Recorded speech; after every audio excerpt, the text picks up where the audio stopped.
Welcome, everyone, to DEI After 5, the show that focuses on topics across diversity, equity, and inclusion with some of the brightest minds in the industry.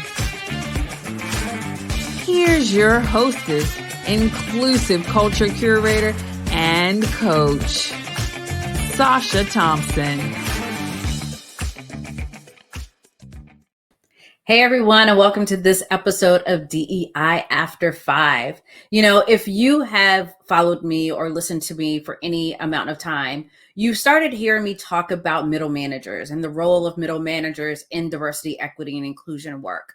What I have started to see in my practice is a lot of companies or a lot of organizations kind of doing this trickle down of diversity, equity, and inclusion that comes from the skies above, or it's very grassroots. And so what ends up happening is those folks that are in the middle are often left out, right? If it's coming from top down, what does execution look like? What does this look like in my day-to-day as I'm a people manager and I'm managing the people and the folks on my team? If it's coming from the bottom up, right? Well, what are the expectations of employees, of their managers and their leaders? And so there's this disconnect. And so today's guest is Martine Kalaw, who is a consultant in this space, who's done some amazing work around diversity, equity, and inclusion. And we're really going to spend a little bit of time talking about that middle section, right? Those middle managers. So Martine, welcome. Thank you so much for having me, Sacha.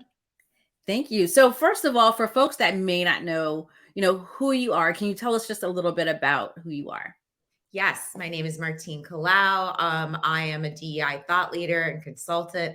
I run a boutique consulting firm, which is called Martine Kalaw Enterprises. And we essentially support human resources professionals and managers in dealing with the stress and anxiety and the burden of having DEI dumped on them. And I use that, term not even loosely, but much more targeted, because that's how I sometimes feel.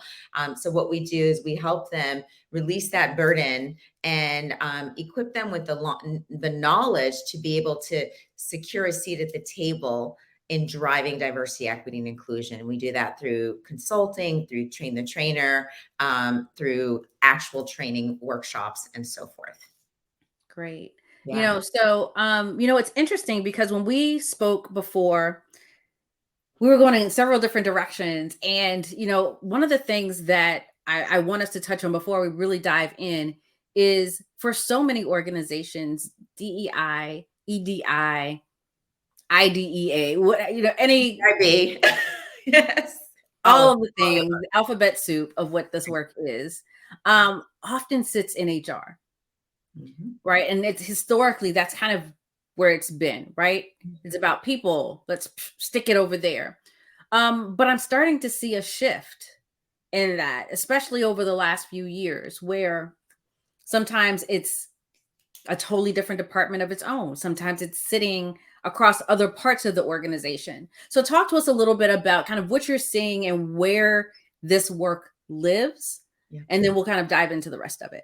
Yeah, absolutely, Sacha. I agree with you. It sits in HR because historically, a lot of HR folks or individuals within that human resources realm have been given the responsibility of driving DEI. And so sometimes they end up, owning DEI, and it could actually, DEI might be kind of like be an extension of human resources, although it doesn't need to be, nor do I necessarily agree that it has to be either, but that's just the historical connection between that. And particularly because DEI has been historically encapsulated with ESG, social awareness, environmental awareness has been bucketed there, mainly because until DEI is really seen as a business imperative, like any other business function or structure, like marketing, like sales, and so forth, individuals just don't know, leaders don't know where it needs to sit. And so what ends up happening is that we repurpose and recycle people within human resources to own this. When I do the work and I work with organizations and I conduct an audit, if you will, one of the very first things I look at is, do we have the resources to really drive DEI strategy, right? Well, one, is this company really serious about driving DEI strategy, or is this much more of a performative exercise? And usually I can tell whether it's the former or the latter based on their response to my recommendations. And one of my recommendations always is, well, there are two. We need some way to measure, right, DEI, to look at the metrics. And similar to any other business function, we need an actual DEI tool. There are DEI tools out there that are specifically, they were designed to measure DEI, not a tool that we repurpose, an HRIS tool or a learning tool. So that's the first thing. And the second thing that I look for is, based on my recommendations, is this organization willing to expend dollars and resources to identify people who can drive DEI solely? Because if you're really focusing on the strategy, then it's less of an afterthought, right? It's a forethought. It's embedded throughout the culture of the organization, throughout the organizational structure, throughout the key performance indicators. It's embedded in there. So you need a team. You need more than just one person. So that often is the challenge that organizations have, because it's daunting to think, oh, well, we thought this was a nice to have, and now this person is telling us that we need to create an entire team. Yes, I do recommend that if you really want to do DEI right, and I have a client that I work with in advertising, they have four people on their DEI team, right? And I've come in to be a consultant for a couple of weeks. And so I can tell that they really do care about building strategy that's long-term and scalable. You know what? There's so much in that, because one, to your point, you come in, you give these recommendations, and it's either, oh, thank you, this is great, yes, we're going to go forth and take this, or, oh, you want us to do all of it? Like, we don't have the money, we don't have the budget. So then my response is, well, then you're not necessarily, I don't know how serious or how much of a priority this is, because if you come in, I think the whole conversation around data security is fairly recent one, right? Within the last 15 years is when organizations have really put resources around data security, right? Committed resources, people, technology, so forth, right? And so we wouldn't have, no organization would imagine asking someone in, let's say, the sales team to drive data security, right? You want to find an expert in data security. And then what will also occur to you is, okay, it takes more than one person because we're serving an entire organization, right? So that's the same, I see the same trajectory happening with DEI. It's going to take a lot longer for this to happen, but what I foresee is organizations are going to try this, they're going to try that, they're going to try everything but and except, just not all organizations, some, everything except for allocating the adequate resources. It's not going to work. They're going to get frustrated, and then they're going to say, well, this is actually when, like the saying, you can lead the horse to water, or they can steer themselves. So that's really what's going to occur. Hopefully they're going to realize, okay, we've been doing this we've been taking the wrong approach all this time. We really do. Yes. And that's when you get to folks that are burnt out and overextended and, all of these things, because they're the sole person kind of responsible for taking the horse to the water, trying to get it to drink, but also trying to get the other horse, just it's herding cats constantly. Well, the thing about that, Sacha, and I'll touch upon this because I'm so passionate about this particular piece as well, is because unlike any other business function, the thing with DEI is that even when you bring in an expert, everyone has a strong opinion and everyone Mhm. feels like they're the expert. So you can bring in a head of DEI, but what becomes exhausting is that they're not only a single source that has to support everyone emotionally in terms of language, in terms of development of DEI, but then they're also having to justify Yes. all of the decisions that they make. They justify it with the individuals, the staff members. They have to justify it with leadership. They're constantly trying to justify their Yeah. decisions because everyone challenges them and questions them, and it's almost like assuming that they don't know what they're doing, right? And so Yeah. that becomes extremely exhausting. And when you're a single person having to do that day in and day out, even with the people that help to bring you, to the organizations. I've seen lots of organizations where you have like the equivalent of a DEI ERG or a DEI council, that, many of these, employee resource groups have been found instrumental in driving, right, organizations to bring in a DEI expert. But once those experts are in there, right, these same ERGs are constantly challenging the person. They're not moving fast enough. They're not doing this quick enough. They're not, right. So that is what creates that exhaustion. So that's just another reason why one person, one sole person cannot manage all of this work single-handedly. Yeah. It's just so much because, yeah, it goes back to what you said, it's around expertise. It's around questioning knowledge and expertise, but it's also very much, to your point, a lot of people feel this is very personal. Yeah. And so if they feel included or if they feel like they're valued and see, oh, I don't have issues. Why do we have this? Well, that's your experience. That's right. Right. And so what's the experience of the greater part of the organization, or even those on the margins that you may not even be listening or hearing? And so as practitioners, we tend to think about those folks that are often left out of the conversation. That's right. So I think that's so important.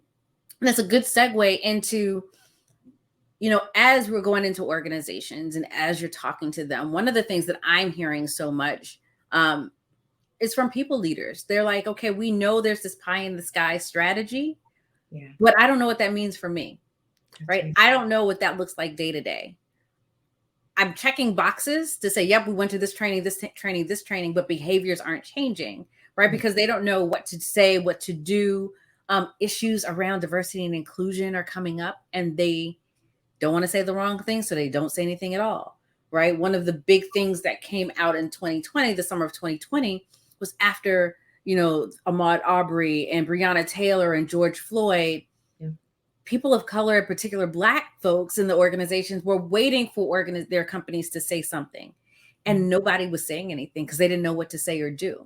Right. And so there was this hush or this silence that then created this other feeling of, well, am I even valued here? Mm-hmm. Right? Especially if organizations were going out and putting black boxes on social media or putting all of this money toward supporting HBCUs and other aspects of the Black community, but they weren't even listening to their own employees. Right. So I know that was just like this rambling just now, but that's kind of the piece where I think there's so much, there was a light shown on how there's a disconnect between what organizations are saying and what they aspire to be versus what are they actually doing, right, and how are they supporting particularly people managers in this, right? Yeah. And so as you're doing your work, what are you hearing, or what, not even what are you hearing? What would you recommend that organizations do when it comes to supporting their people managers?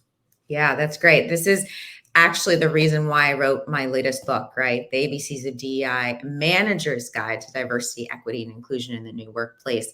I absolutely agree. When we think about what allows us to stay in organizations, to stay in those in jobs where there's a lot of ambiguity or change, and there's not a huge emphasis on change management at a organizational level, it's really our managers, right? Mm-hmm. If we have the right manager, it'll make or break our careers. And when we think about the two bodies within an organization that can really influence the makeup of an organization, that influences the trajectory of the makeup of the organization. It's human resources, but it's also the people managers, right? Who are also hiring managers or middle managers, right? They have the widest belt within the organization. So earlier, Sacha, you were talking about the trickle down or bottom up. Middle managers are literally in the middle. They're the ones that can connect to the people at the top, people at the bottom, right? And we think about the makeup, the demographics of an organization. Managers influence hiring. It's not necessarily talent acquisition. Talent acquisition is in partnership with managers. So if I, as a manager, say, I'm looking at all these resumes, they all look the same. I'd like for, talent acquisition. Can you go out of our traditional network so we can find the right person, right? Talent acquisition will do it, right? Yeah. So managers have that influence on that. And in terms of hiring, right? Whether a manager has bias or not, and whether we exercise our bias and when we hire someone, that determines who joins the organization, right? Mm-hmm. That's really it. And then we think about compensation. Managers are in conversation with human resources. They're in conversation to figure out how much budget can we get, how much headcount, how many, in terms of budget and headcount, how are we going to distribute it, right? So managers are the advocate in terms of how much a person gets, right? The other piece of that, right, is in terms of promotions. So during that performance review process, it's the manager who decides who gets promoted, right? They're in conversation with human resources professionals, but they are really the final arbiters in a way. They get to justify why or why not, right? Mm-hmm. And then lastly, as I started off, is attrition. If I decide to leave my organization, 9 times out of 10, it's because it's less of the fact that I feel like the organization is not the right fit for me. It's more so my manager, right? People stay in spite of the organization because they feel connected to their manager. They feel loyal. They trust their manager. So for all those 5 reasons is the reason why managers have to be part of this conversation and not just this performative, training is great. I'm a big avid of training, but it's only effective when there's application. People are able to go in and try and say, I did this, it didn't work. And that's what has not been happening.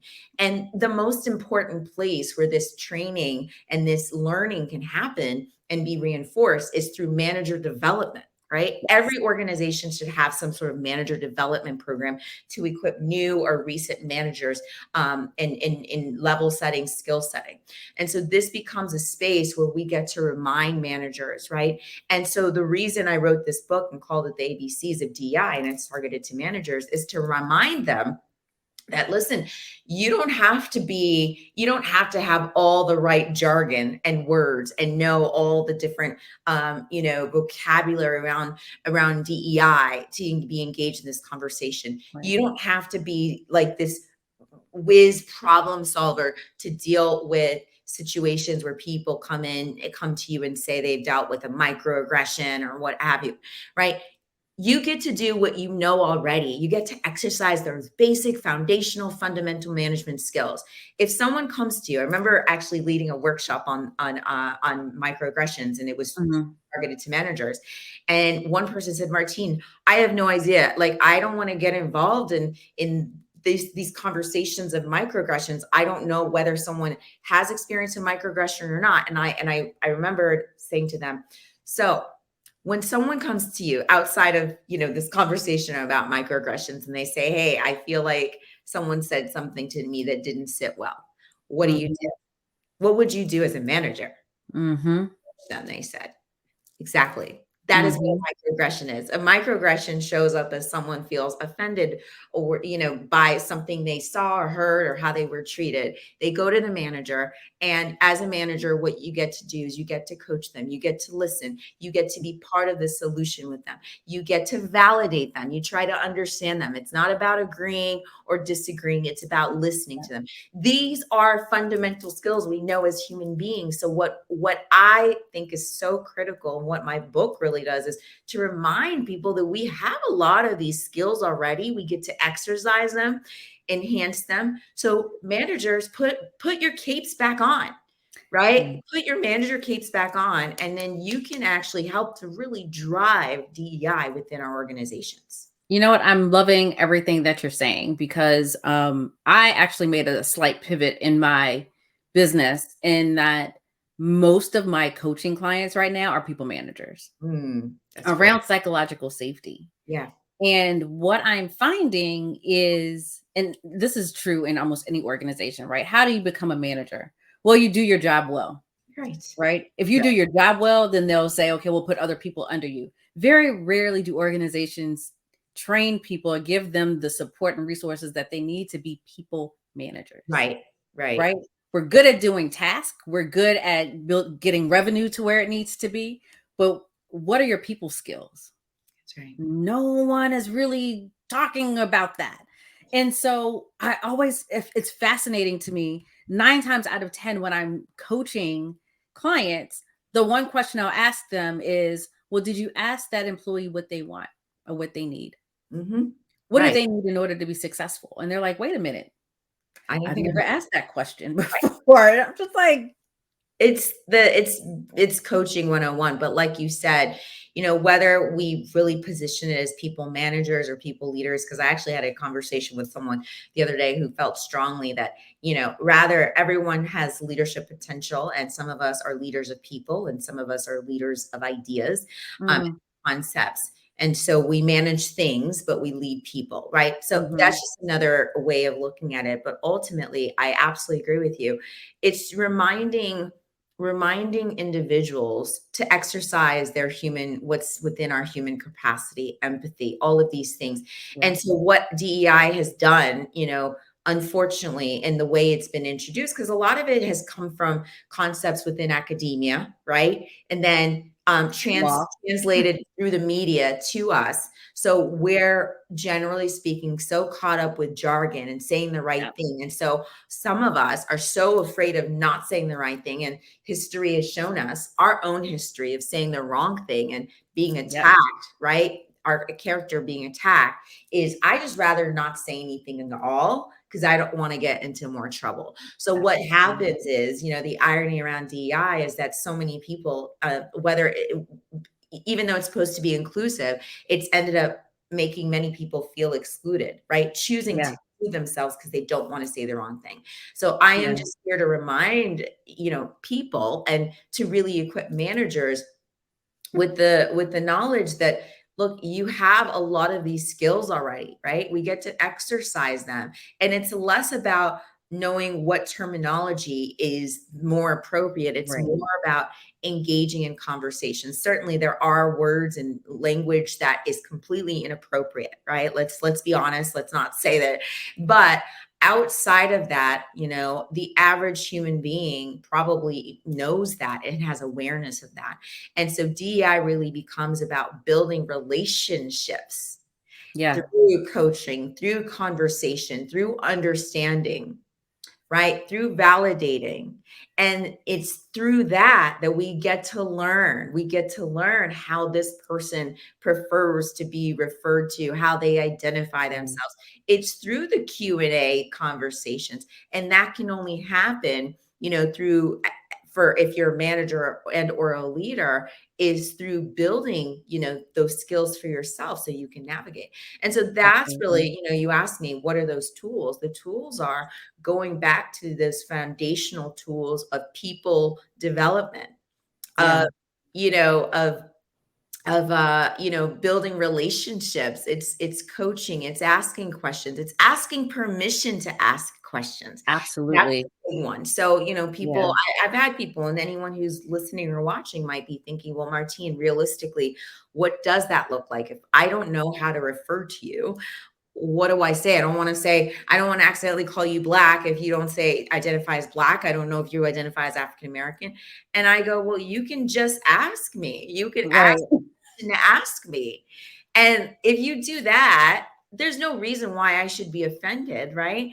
And that's what I get to practice, is to remember and assume that every time someone asks me a question or says something that doesn't sit well with me, I get to ask myself, do I think they're intending that it's their intention to hurt me, or is it Yeah, and that's part of the learning as well. And so absolutely. that's what DEI really looks like. It's, oh gosh, there's so much to unpack. There's always so much to unpack. Because, again, going back to what you were saying earlier around how the negative connotation around this work, right, is now making it seem to be very exclusive, Yes. or policing what people can say or what people Yeah. can do. And I think it's really two things. One, especially in the corporate space, right? DEI, because it was so new, was Mhm. always very closely tied to compliance. Yes. And Yep. and so there was this fear of lawsuits. And so don't say it, right? Because we don't want to get sued. Right. Yes. Like that was the fear. Yeah. And so I think there was so much damage that was done by having this very compliance-based mindset around what we can and cannot say or do, or what we can or cannot acknowledge. And so by doing that, that made it kind of exclusionary. I That think, I'm sorry. I was just going to say that's a really great point, because you hear people, some people have hesitancy. They don't want to say the wrong thing because it could lead to a lawsuit. They don't, but absolutely, DEI is meant to be preventative, right? yeah, It's when we don't acknowledge and we don't,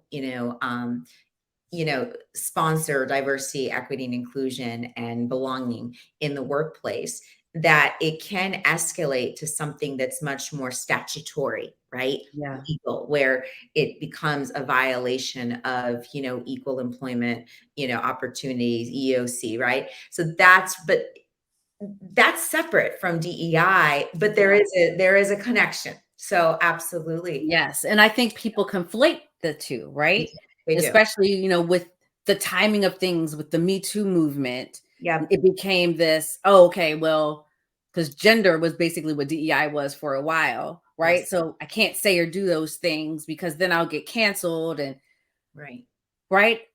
So I Yeah. think the other part to this is, what are acceptable behaviors that organizations have allowed, or unacceptable behaviors, I should say, that organizations have allowed to happen without recourse, That's right. Yeah. right? Because that created a culture Yep. within that organization. And a lot of what's happening right now is a reset of, you know what, these were behaviors that were wrong then and nobody said anything. Right.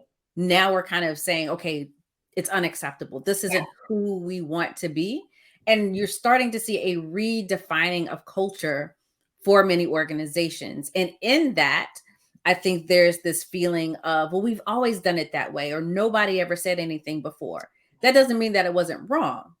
Yeah. Now you're being held accountable.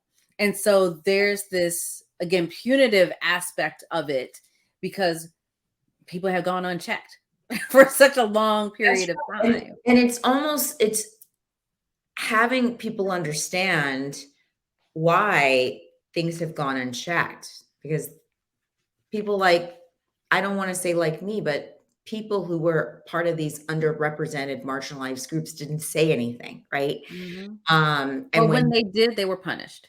right, or they were ignored, right? Yeah. And so that's the reason, right? And so in the wake of the murder of George Floyd, Breonna Taylor, Ahmaud Arbery, that's when, there was like this awakening, this awareness that this is not okay, because if we don't start to acknowledge and, you know, create, I don't know, like just being able to acknowledge that what is appropriate and inappropriate, it can Right. escalate again. And what we know is that people who work in the workplace, they also leave the workplace, right? And then Yeah. the same people in that we see nationally in the news, right? They're the same people that go to work. And so what we get to do as as organization is help to educate, offer awareness and learning around these things, right? And so that I love how you just sort of encapsulated it. That has been part of the history and the journey of DEI, absolutely. Mhm. But now we're at a place where we get to really think about, and decide whether or not we're just doing this just for preventative measures, or if we're doing this because we really see that there's value, there's impact. And so one of the things I also talk about is, hey, there's actually an impact to the dollars, to your key performance indicators. There's revenue impact.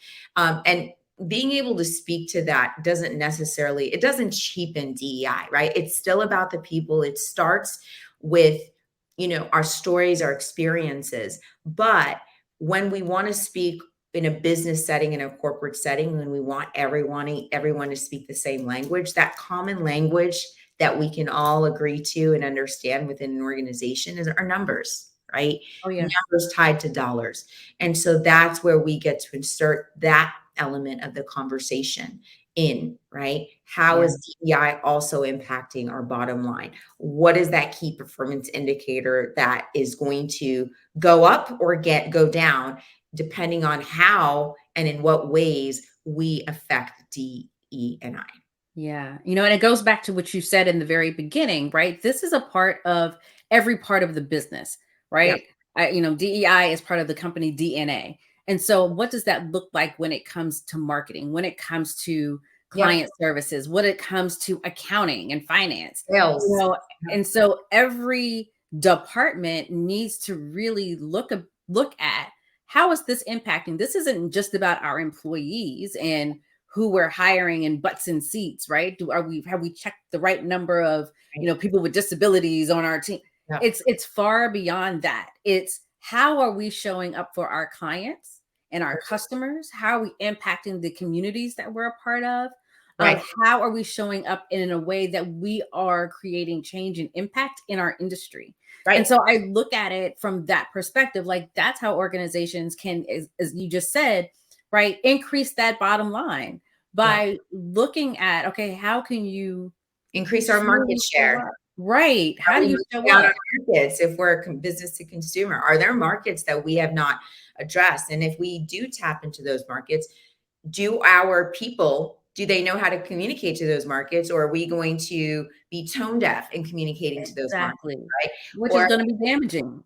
Right, exactly. Or when we're building our partnerships, who are the clients that our partners work with, right? And how do we equip our partners, right? And if we're like a nonprofit or government organization, how do we get our funding? Who's looking at us? Who measures whether or not we are effective so we can retain our funding or our whatever, our the contributions that we receive?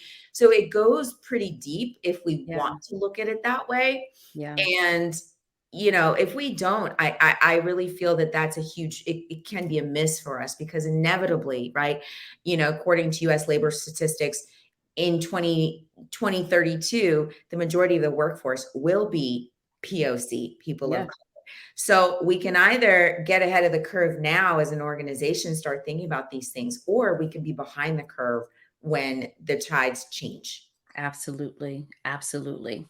So I want to kind of wrap this up a little bit, but what I'm hearing very clearly is organizations need to spend that time focusing on that middle layer, right? The middle managers, the people leaders, and really ensure that they have what they need in order to be successful, so that whatever their the top-down strategy it's coming up, that they're able to execute on that, or even if it's coming from the bottom up, right? And the grassroots, that employees are feeling valued, seen, heard, and connected. People managers have, or people leaders have what they need.